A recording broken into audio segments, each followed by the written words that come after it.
Hi, my name is KaityRoos, and today I'm going to be sharing with you how I flavor and carbonate kombucha at home. This is often referred to as the second fermentation process, sometimes even third. So you're going to need a completed batch of first fermentation kombucha, which you can learn how to make in my first video. After I show you my process, I'm going to talk you through some of my other favorite flavor combinations and some super important tips on bottling. Let's head to the kitchen. So I have all of my supplies set up and ready to show you the two different processes I use to flavor my kombucha. So the first and most simple way to flavor and carbonate your bottles is to put your flavoring combinations right into the bottle.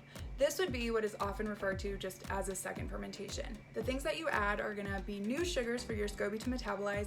That's gonna create the bubbles. Things that you add are kind of up to you. I've done fruit juice, frozen fruit, fresh fruit, herbs, spices, lots of different things. This is where it really gets fun and you can experiment. You can add as much or as little as you like. I usually do about probably a fifth or a little bit less than that in my bottles. A good thing to keep in mind as well is that anything that you put into these bottles, you're gonna have to get out. And so if you put big chunks, those might be hard to get out and clean later. So I generally put finer things into bottles when I ferment this way. The flavorings I'm gonna use today, raspberry and rose, as well as figs and lavender. So I added my flavorings directly to the bottle and now I'm gonna fill it up with kombucha. So I filled it up to about the shoulder and then I put the cap on tight. So the next way that I flavor my kombucha is what is often referred to as the second and third fermentation process. This is when you put your flavorings into a larger vessel. This might even be your original brew vessel, but you're gonna let this sit with a breathable cover for a couple of days and then you are going to filter it into bottles. And so it's one extra step at this stage of the process, but for folks who don't like to have chunks in the bottles they're drinking out of, it's a good alternative. I generally like to make lots of bottles of the same flavor, and so I have tended to find this method to be a little bit better for me. It also helps build carbonation and things along those lines. I tend to use half-gallon jars, so this, if I fill it up, it'll be strained into 3 16-ounce bottles. And so I'm going to do this one with the fig and lavender flavors. That's one of my favorite flavors of kombucha to make. I usually use fresh figs, but those aren't super available right now, so I'm gonna try dried figs, and this will only be the second time that I've ever tried putting dried fruit into my kombucha. One time I used dried coconut. It didn't really work very well, but I'm hopeful. Gonna give it a try today.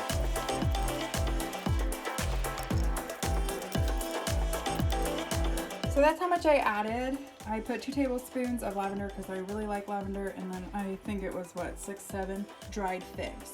So now I'm gonna fill this up. So if you don't have a handy dandy spigot just like this, you can just pour your kombucha into something with a little bit of a spout. That's what I did for most of my batches until I realized I was gonna be doing this a lot, and this ended up making the process much easier, although it is quite slow. So finally got this filled up. As you can see, I left some space again. I'm gonna put a breathable topper on this one. Paper towel and rubber band or coffee filter rubber band will work just fine. It's already a little carbonated, so that's exciting. I'm gonna let this one sit on my counter for a few days, just like the other bottles, but instead of sticking this in the fridge, which will be what happens to those, at that point in time when I feel like the flavor is good, I will strain out the lavender and figs and put that into bottles and let it sit on the counter at room temperature for another couple days. That's why it's considered a third fermentation, because you're doing 3 separate processes. So here they'll sit until I'm ready to drink, refrigerate, or bottle.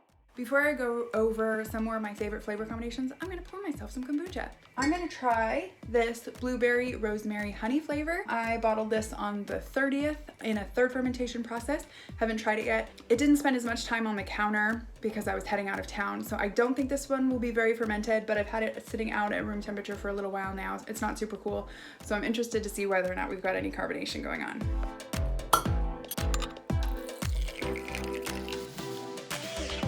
So as I expected, this one isn't very carbonated, but it smells amazing and I'm super excited to try it.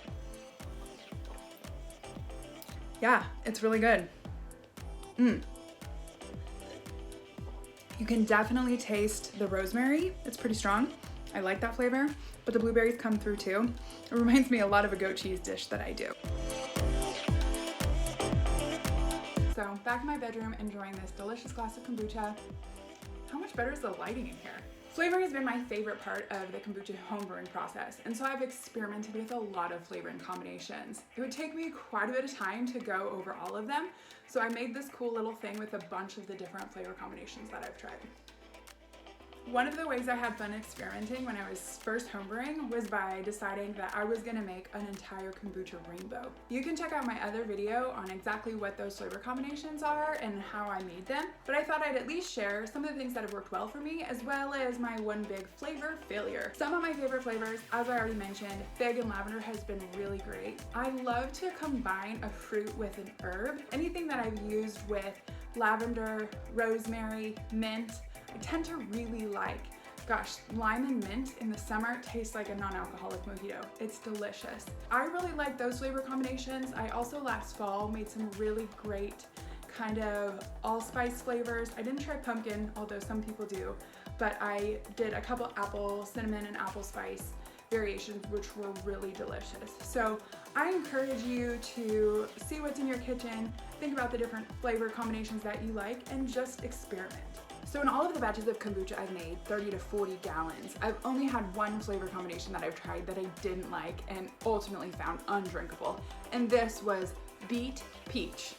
I like those flavors. I thought they sounded good. It was during the summer. I had summer salad vibes in my mind when I decided to try that. However, it did not go well. I don't know if something actually went wrong in the brewing process or if that combination just didn't work, but the smell of it was so strong of beet that it was nauseating. So I ended up tossing a couple bottles of that batch.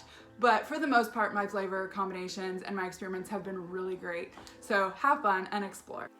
The last thing I want to talk about as part of this video is bottles. Bottles can be really important in this flavoring and carbonating stage because this is where you may potentially have some issues. A lot of folks want a lot of carbonation, and if you're not using the right type of bottles, you're not going to get carbonation.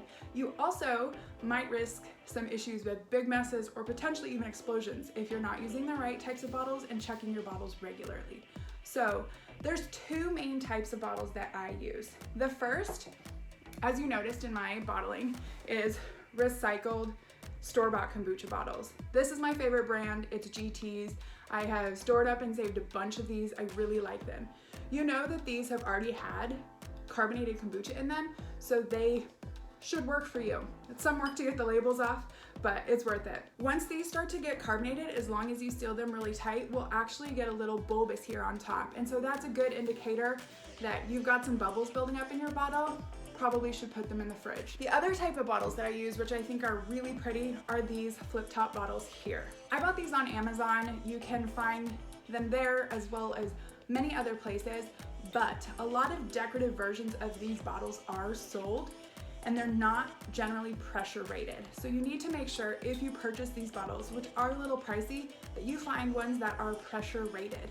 Because if they're not pressure rated, you might get explosions or just big messes. Building up carbonation depends on a number of factors, the amount of sugar that's in there, the temperature. You'll want to make sure that you are checking your bottles regularly when they're at room temperature. I usually leave mine at room temperature 3 days.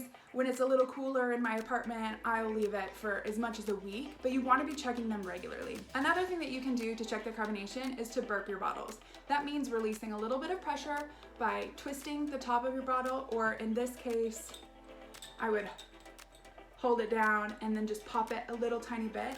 That's going to release some pressure or tell you whether or not there's even any pressure to be released. I don't generally burp my bottles. I feel like I've been doing this long enough that that's not something that I need to do, but many people in the home brewing community do this daily. Keep an eye on your bottles as they're building up carbonation, because this is an area where kombucha brewing can get a little risky. Final tip before I close: if you're concerned about explosions or messes, you can always store your bottle somewhere safe, like a plastic cooler or a plastic container. So that's it. There's my process on flavoring and carbonating kombucha at home. I hope you enjoyed it. Please leave any comments below. I'll make sure to respond. I'm not an expert, but I love homebrewing kombucha and have made some delicious brew. So check out my other videos on the process. Would love it if you could like it, and I'll see you next time.